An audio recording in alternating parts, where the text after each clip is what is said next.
Assalamualaikum warahmatullahi wabarakatuh. Perkenalkan, nama saya Hafidzuddin Rais, mahasiswa Ilmu Komunikasi Universitas Muhammadiyah Yogyakarta. Peserta mata kuliah Teori Komunikasi pada tahun 2022. Di sini saya akan menjelaskan video tentang analisis teori semiotika, Frankfurt School, dan teori naratif. Dalam teori semiotika memiliki pengertian yaitu suatu ilmu atau metode analisis untuk mengkaji tanda, dengan tujuan untuk menafsirkan tanda-tanda verbal dan nonverbal. Dalam teori semiotika memiliki 3 elemen penting. Yang pertama yaitu tanda, mengacu pada objek. Tanpa tanda, sebuah objek tidak akan pernah dijelaskan. Hubungan antara tanda dan objek bersifat arbitrer atau semena-mena. Misalnya, kata anjing menjelaskan binatang berkaki 4 yang berbulu dan menggonggong. Jadi tidak ada hubungan antara kata anjing dan binatang berkaki 4 yang berbulu dan menggonggong. Mengapa kata anjing yang dipilih? Karena sudah disepakati demikian. Yang kedua yaitu kode, sistem di mana tanda itu bisa dipahami. Tanpa kode, sebuah tanda tidak akan dikenali. Contoh kode adalah tata bahasa atau grammar.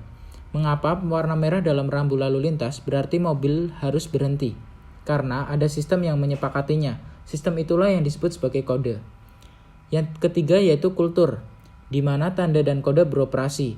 Kultur inilah yang membuat kesepakatan atas tanda dan kode. Tanpa kesepakatan, sebuah tanda tidak akan berfungsi. Ketika kita berteriak anjing pada orang Jepang yang tidak bisa berbahasa Indonesia, kata anjing tidak akan berfungsi untuk dia. Dalam teori semiotika, terdapat segitiga makna, Triangle of Meaning, dari C.S. Peirce. Sebuah tanda adalah sesuatu yang mengacu pada sesuatu di luar tanda itu sendiri, yang disebut sebagai objek, dan dipahami oleh seseorang, sehingga akan memiliki efek di dalam benak seseorang yang menerima tanda tersebut. Efek ini disebut sebagai interpretan. Hubungan antara ketiga elemen tersebut, tanda, objek, interpretan, digambarkan oleh Peirce lewat segitiga berikut.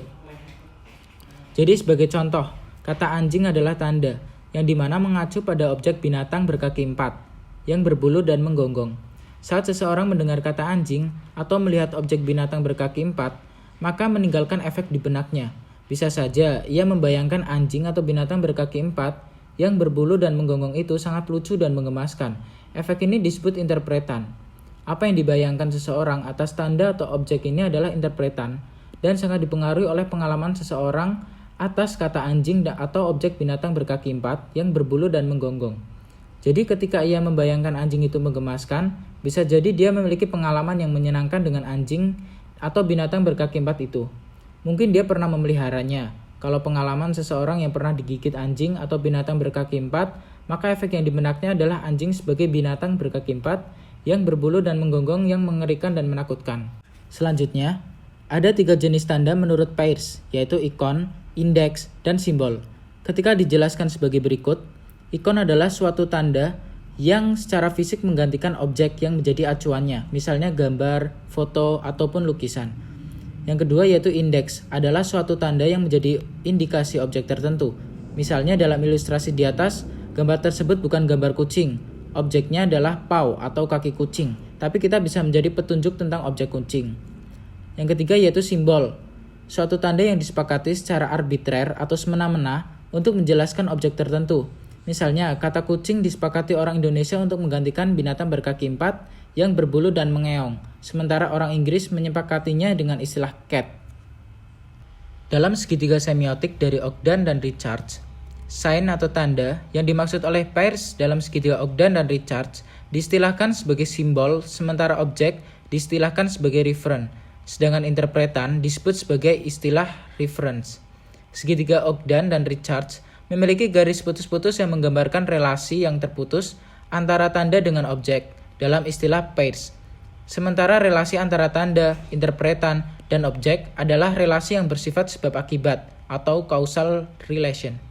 Sebagai contoh antara kata kursi dan benda, tidak ada hubungannya atau bersifat arbitrer. Jika kita mendengar seseorang menyebut kata kursi yang menggambarkan simbol, maka pikiran, reference, kita diarahkan pada pemahaman kursi adalah tempat untuk duduk yang nyaman. Yang selanjutnya pikiran kita akan mengacu pada referen. Jadi, simbol dan reference yang dijelaskan oleh Ogden dan Richards ini mirip dengan konsep penanda dan petanda yang dijelaskan oleh Saussure dalam penjelasan selanjutnya. Yang selanjutnya yaitu sistem penandaan atau signification dari Ferdinand de Saussure. Menurut Saussure, tanda dibagi menjadi dua, yaitu penanda atau signifier dan petanda. Penanda adalah penampakan fisik dari tanda. Apa yang dimaksud penanda menurut Saussure adalah apa yang dimaksud sebagai tanda oleh Peirce. Contoh penanda adalah tulisan atau kata kucing. Sedangkan petanda adalah konsep yang terbangun di benak penerima tanda. Yang dimaksud petanda oleh Saussure sama dengan pengertian interpretan dalam penjelasan Peirce. Jika penanda adalah kata kucing, maka petanda adalah binatang berkaki empat, berbulu, dan menggemaskan.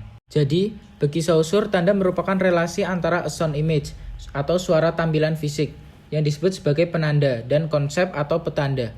Hubungan antara penanda dan petanda adalah hubungan yang bersifat arbitrer. Selain itu, hubungan antara penanda dan petanda tidak dapat dipisahkan satu sama lain, layaknya dua sisi mata uang.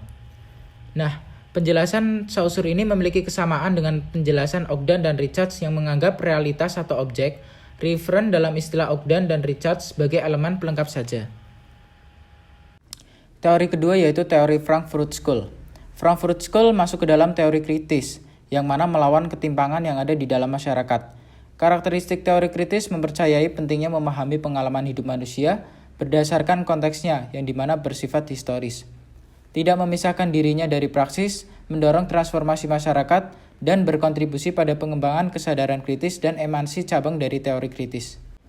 Selanjutnya dikutip oleh Karl Marx. Pemikiran mazhab Frankfurt merupakan pemikiran yang sangat kritis dan perkembangan dari demikian Karl Marx. Mengkritik kaum borjuis yang memeras kaum buruh agar tidak terjadi ketimpangan ekonomi, sekumpulan ide yang keliru diabadikan oleh kekuatan politik dominan. Ilmu yang harus digunakan untuk menguak kebenaran dan mengatasi kesadaran yang salah tentang ideologi. Selanjutnya dikutip oleh Theodor Adorno. Theodor Adorno tentang hubungan antara lingkungan dengan manusia. Adorno menjelaskan bahwa manusia menjadi rakus, maka akan menyebabkan kerusakan lingkungan. Menganalisis mengenai musik pop sebagai salah satu produk industri budaya karena kehendak kaum kapitalis. Teori yang terakhir yaitu paradigma naratif. Dalam teori narasi yang dikemukakan oleh Walter Fischer yang disebut paradigma naratif. Narasi paradigma mempromosikan keyakinan bahwa setiap manusia adalah pendongeng dan bahwa nilai-nilai, emosi, dan pertimbangan estetika mendasarkan keyakinan dan perilaku kita.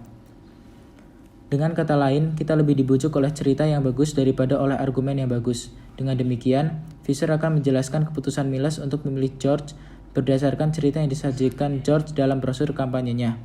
Fischer berpendapat bahwa paradigma narasi menyelesaikan perubahan ini dengan mengakui bahwa beberapa wacana lebih jujur, andal, dan dapat dipercaya dalam hal pengetahuan, kebenaran, dan realitas daripada beberapa wacana lain.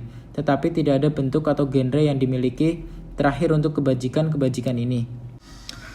Konsep kunci dalam pendekatan narasi.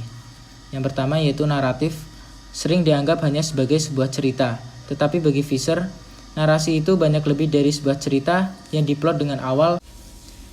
Yang kedua yaitu rasionalitas naratif. Mengingat bahwa hidup kita berpengalaman dalam naratif, kita membutuhkan metode untuk menilai mana yang harus dipercaya dan mana yang harus diabaikan. Standar ini dapat ditemukan di rasionalitas naratif, yang memberi kita tempat untuk menilai narasi yang sangat berbeda dari metode tradisional yang ditemukan dalam paradigma dunia rasional. Rasionalitas naratif bertentangan dengan logika tradisional, beroperasi atas dasar dua prinsip yang berbeda, yaitu koherensi dan kesetiaan. Terakhir yaitu logika alasan yang bagus, di mana terkait dengan gagasan Fischer tentang kesetiaan adalah metode utama yang ia usulkan sebagai penilaian kesetiaan naratif, yaitu logika alasan yang baik, dikutip oleh Koenig kelas pada tahun 2015. Dengan demikian, logika untuk paradigma naratif memungkinkan orang untuk menilai nilai cerita. Logika alasan yang baik menghadirkan pendengar dengan seperangkat nilai yang menarik baginya dan membentuk jaminan untuk menerima atau menolak saran yang diajukan oleh segala bentuk narasi. Hal ini bukan berarti bahwa alasan yang baik sama dengan yang lain. Itu hanya berarti bahwa apapun yang mendorong seseorang untuk percaya sebuah narasi terikat pada nilai atau konsepsi tentang apa yang baik.